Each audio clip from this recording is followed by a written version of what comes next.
Police ने भी नहीं सोचा था कि मारपीट और धोखाधड़ी का मामला सीरियल मर्डर तक पहुंच जाएगा। जो हकीकत सामने आई वह हैरान करने वाली थी, क्योंकि मामला एक दशक पहले हुई 4 हत्याओं का निकला। नमस्कार साथियों, मैं मंजू शुक्ला आपके सामने एक क्राइम स्टोरी के साथ आई हुई हूँ। ये स्टोरी के लेखक हैं मुकेश तिवारी जी, जो सत्य कथा पर आधारित है। कहते हैं कि अपराध और अपराधी कितना भी शातिर क्यों ना हो, एक ना एक दिन कानून की गिरफ्त में आता ज़रूर है।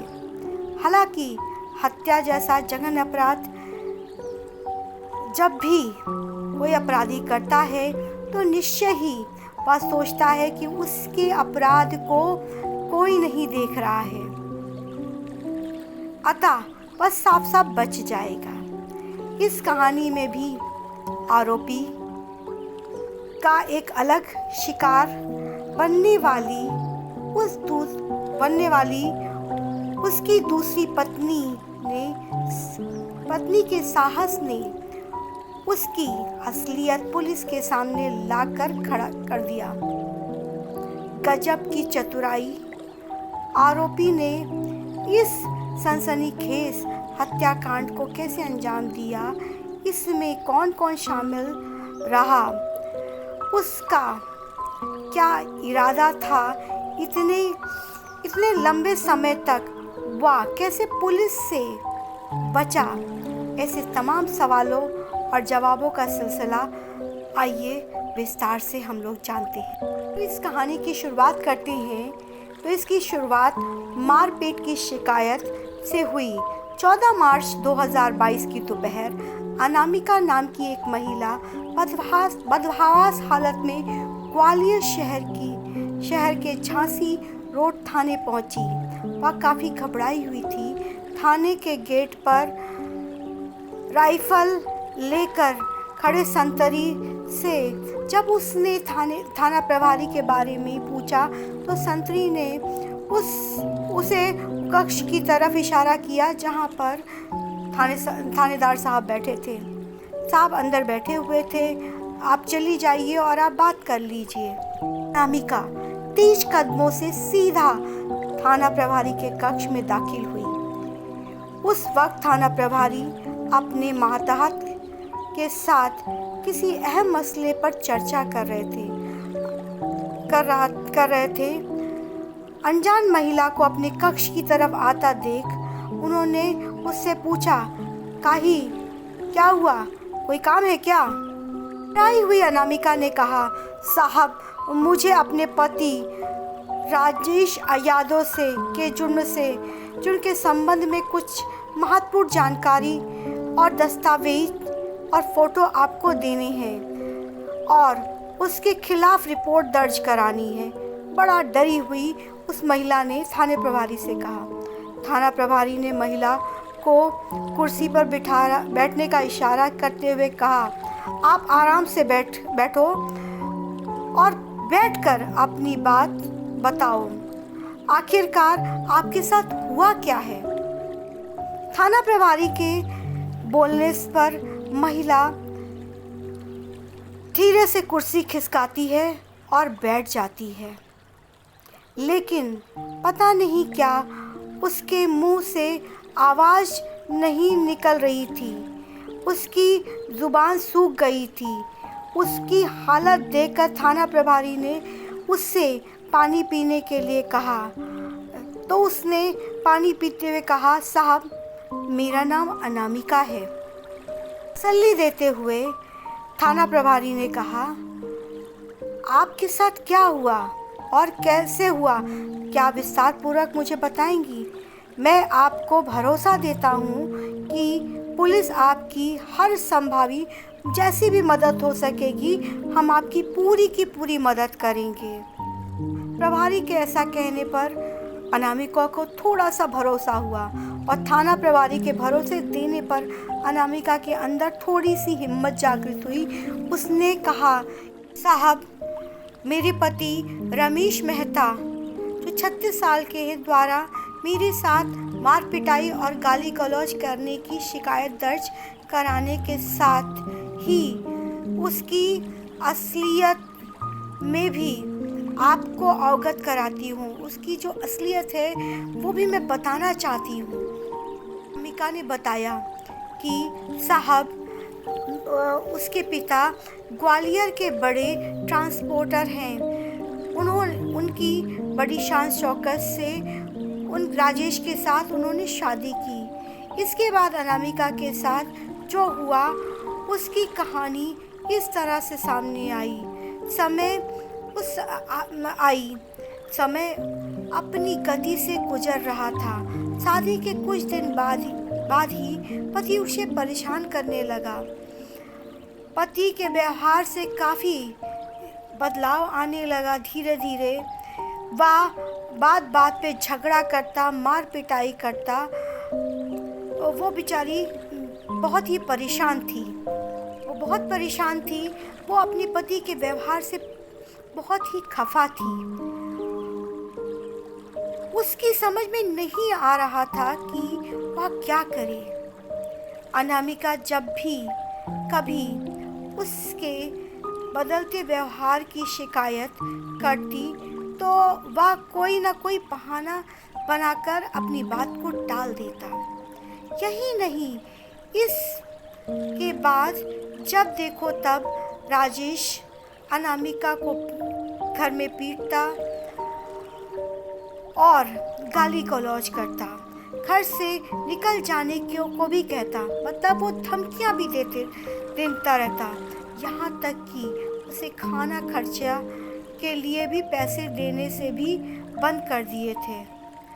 जब राजेश के अत्याचार की हद हो गई तब अनामिका ने अपने पिता से भी अपनी सारी तकलीफ़ें बताई और पिता से सारी बात शेयर की। राजेश ने अनामिका के सामने इस तरह के हालात खड़े कर दिए थे कि अनामिका परेशान होकर खुद ब खुद अपने पति का घर छोड़कर मायके में आकर रहने लगी थी। 6 महीने पहले पति की सच्चाई सामने आने के बाद वह अपने पति से अलग हो गई। दरअसल उसे 6 महीने पहले पता चला कि उसका पति का असली नाम कुछ और है, क्योंकि उसे कुछ दस्तावेज मिले जिसमें उसके पति का नाम राजेश मेहता नहीं, राजेंद्र कामरान है। राजेश मेहता तो वह किया था कि राजेश मेहता तो उसका बोगस नाम था। वह धोखाधड़ी और हत्या जैसे अपराध में शामिल होने की वजह से वह फरार चल रहा था, इसलिए उसने अपना नाम बदल दिया था।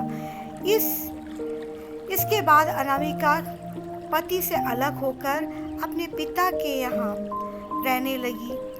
पति राजेश मेहता उर्फ राजेंद्र कामरानी ने उसे फ़ोन कर उसके पास लौट आने के लिए कहा।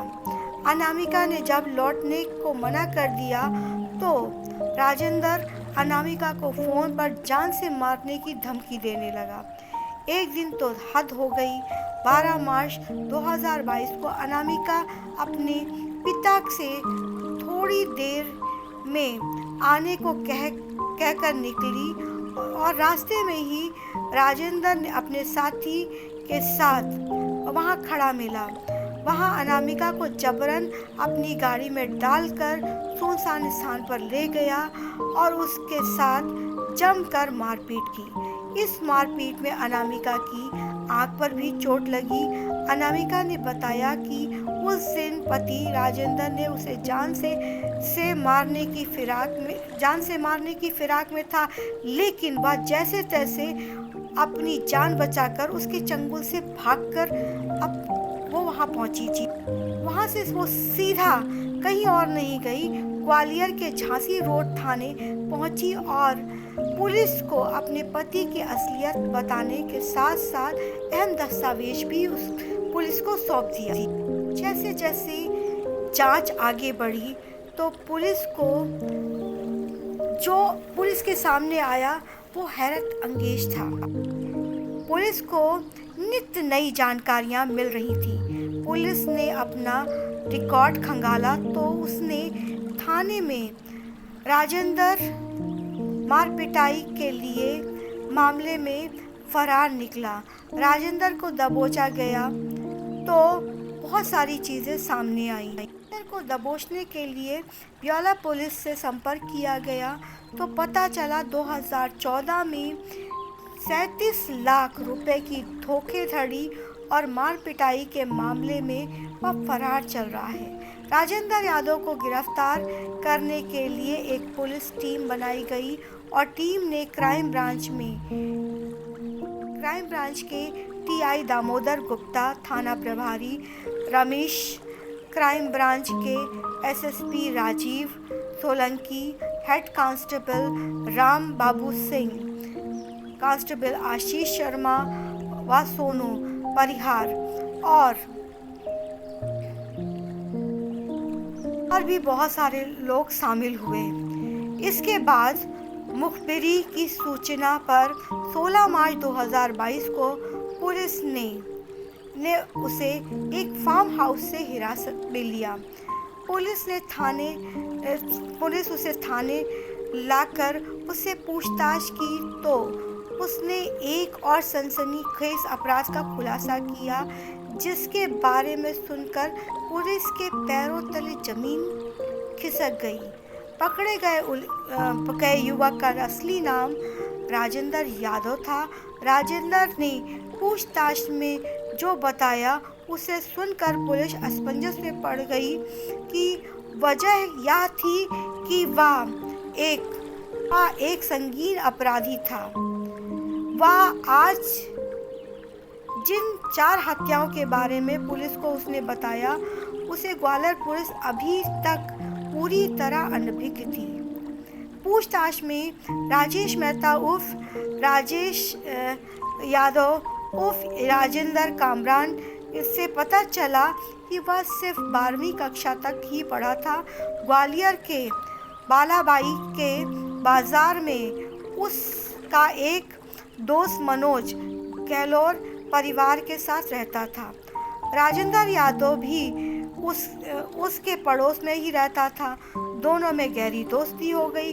राजेंद्र ने उससे 10 साल बड़ी मनोज की पत्नी गीता को प्रेम जाल में फंसा लिया था। दोनों के बीच में अवैध संबंध था। 31 दिसंबर 2011 को राजेंद्र ने अपनी प्रेमिका गीता के साथ मिलकर उसके पति मनोज को बियर में नशे की गोली मिलाकर पिला दिया। इसके बाद उसका गला दबाकर उसे मौत के घाट उतार दिया। फिर मनोज की लाश झांसी के पास नदी में फेंक दिया। उधर मनोज के परिवार वालों ने कोतवाली थाने में मनोज की गुमशुदगी की एफआईआर दर्ज कराई। मनोज की हत्या के बाद राजेंद्र ने गीता से शादी कर ली और शादी के बाद गीता और राजेंद्र रहने लगे। यहाँ पर गीता का मकान था। तकरीबन 2 साल के बाद जब गीता से राजेंद्र का मन उब गया तो 13 में राजेंद्र ने बड़े ही सुनियोजित ढंग से गीता का मकान हड़प लिया।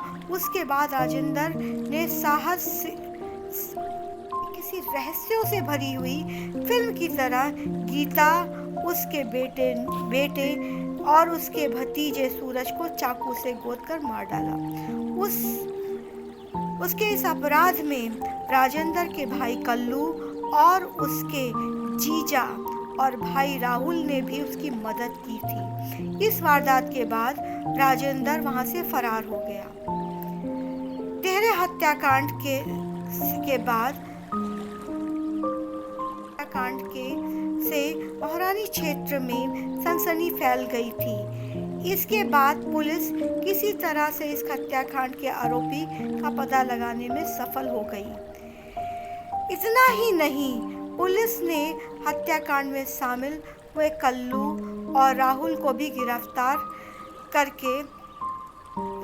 करने में सफलता हासिल की।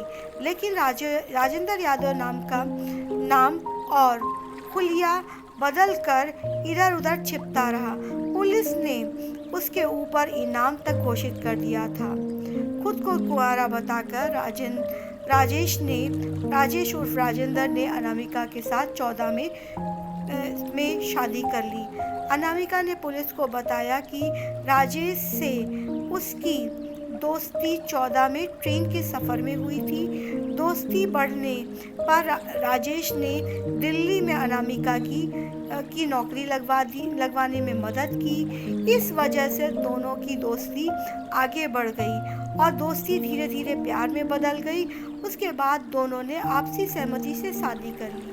शादी के वक्त राजेश उर्फ राजेंद्र ने अपने आप को कुंवारा बताया था और राजेंद्र ने अनामिका से एक नहीं बल्कि कई झूठ बोले। उसने क्या किया? उसने सबसे बड़ा झूठ अपनी पत्नी से अपने मकान मालिक कुलदीप मेहता का परिचय अपने पिता के रूप में कराया था। राजेंद्र ने अपना नाम भी अनामिका को राजेश मेहता बताया था। बाद में अनामिका को पता चला कुलदीप मेहता राजेश उर्फ राजेंद्र के पिता नहीं बल्कि मकान मालिक हैं। बाद में पता चला कि राजेश ने कुलदीप मेहता की तकरीबन 5 करोड़ रुपए की ज़मीन भी ठग ली थी। शादी के बाद राजेंद्र ने अपनी पत्नी को बहन के घर रखा था। राजेंद्र ने अनामिका के एक बेटा भी था। राजेंद्र और अनामिका का एक बेटा भी था। पिछले 10 साल से राजेंद्र अपना नाम भेष बदल कर रह रहा था। कभी पगड़ी लगा लेता था तो कभी क्लीन शेव करता था, कभी दाढ़ी बढ़ा लेता था तो कभी राजेंद्र यादव बन जाता था तो कभी राजेश मेहता व लग्जरीज कारों का भी शौकीन था। साथ ही साथ अय्याश प्रवृत्ति का था। पहले वह लड़की से दोस्ती करता था, उसके बाद उनकी प्रॉपर्टी पर सुनियोजित ढंग से कब्जा करके या तो कब्जा कर लेता था।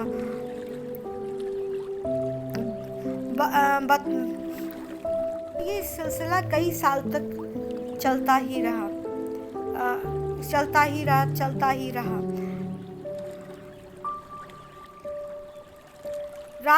राजेश यादव के अपराध का कच्चा चिट्ठा खोलते हुए ग्वालियर के एसपी अमित राजेश ने संयुक्त पत्रकारों को बुलाकर सारी जानकारी दी। 2011 में खास दोस्त मनोज गहलोत की हत्या, 12 में ग्वालियर के पीडब्ल्यूडी इंजीनियर के मकान में भाड़े पर रहता था। उसकी पत्नी को फंसाकर 60 लाख रुपए की ठगी की थी। चेक बाउंस मामले में गिरफ्तारी और वारंट था। 18 जून 2013 में धारा 420, 420, 467, 468, 471, 120 के तहत केस दर्ज किया गया और उसके खिलाफ दर्ज हुआ था। 2013 में भाई और जीजा के छोटे भाई के साथ मिलकर अपनी प्रेमिका गीता और उसके बेटे भतीजे की निर्मम हत्या की थी। कड़वा सच तो यह है कि जब अनामिका के साथ जब गलत हुआ तो उसने पुलिस को अपने पति के खिलाफ जाकर सच खोला, लेकिन राजेंद्र के खिलाफ वो खोलने का साहस पहले वो क्यों नहीं जुटा पाई। ये बात सामने आती है कि इतने दिन तक साथ रहते हुए उसे क्यों नहीं पता चला कि उसका पति एक क्राइम में लिप्त है। ये सबसे बड़ी वारदात की सामने आती है। चलो देर आए दुरुस्त आए, कम से कम अनामिका ने हिम्मत जुटाई और अपने पति के खिलाफ जाकर पुलिस में केस दर्ज किया और केस दर्ज करने के बाद उसके पति का पूरा सच उसके सामने आया कि उसने क्या क्या क्राइम किया था। इसीलिए अगर आपको क्राइम से बचना है तो हमेशा सतर्क रहें और क्राइम को आगे बढ़ने ना दें।